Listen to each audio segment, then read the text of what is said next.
বাংলাদেশের এই পরিণত হোক আবার হোক কোনো কারণেই চাই না। ৭৭ বছর হয়ে ফজলুর রহমান আর রাজপথে নেমে স্লোগান দিতে চাই না।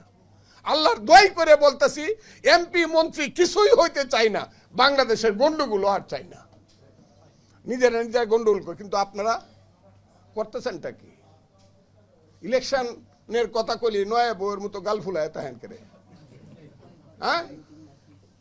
ইলেকশন দেন, দেশটা তো 18 কোটি মানুষের, তারাই তো মালিক।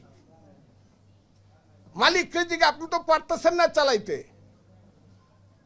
সংবাদপত্রের স্বাধীনতা আছে বলতেছেন, তারা কিছু কয় না, চুপটা, কিন্তু তারা কিন্তু ভিতরে ভিতরে শুনেন, পটাশিয়াম সাইনেট খাইলে কিন্তু মিষ্টি লাগে, কিন্তু 1 সেকেন্ডের মধ্যে মানুষটা মারা যায়।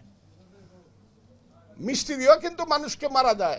আপনি যে গরু জব করেন গিয়া পত্রিকা অফিসের সামনে, এইটা কামটা কি করেন? এই কামটা ভালো করেন।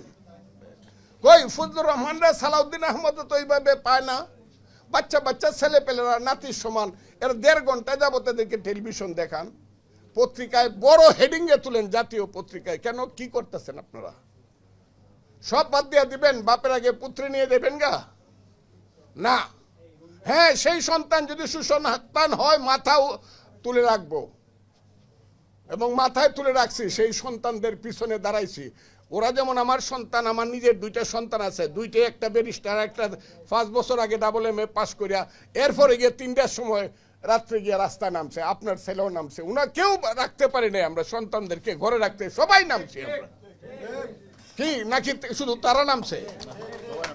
আমরা সব না। আমার 2টা ছেলে গেছে, রাত্রে ঘুমাইতে পারি না, 5 দিন বাসায় আসে না। ছেলের এই দিকে, তোমরা তো ছাত্র না, তোমরা তো ব্যারিস্টার। ব্যারিস্টার টেরিস্টার বুঝি না, হাসিনারে পতন না করে আইতাম না, মরলে মরবো নাকি? আপনাদের ছেলে পেলেরা এরকম গেছে না? আমরা সবাই মিললে হাসিনারে তারাইছে। ওই যে আমি বলছি, হাসিনা যাক, আজরাইল আসুক, আমার আপত্তি নাই। এখন যে জায়গাটা হইতেছে, সেই জায়গাটায় কেন বলা হবে? ছেলেরাই বা কেন বলবে? তারাই বা কেন সমর্থন করবে যে মুক্তিযুদ্ধ যারা করছিলাম মুসলমান, তারা আল্লাহর কাছে মাপ চাও? কথাটা আমি হাসা কইছি না মিশা কইছি? এই কথাটা কেন বলবেন? কে বলতেছে? ইসলামী ছাত্র শিবির, তাদের নেতা আবার শিবিরের নেতা সমর্থন করতেছে। আর শিবির এমন একটা দল যেটা জামাতের সঙ্গে একদম যুক্ত।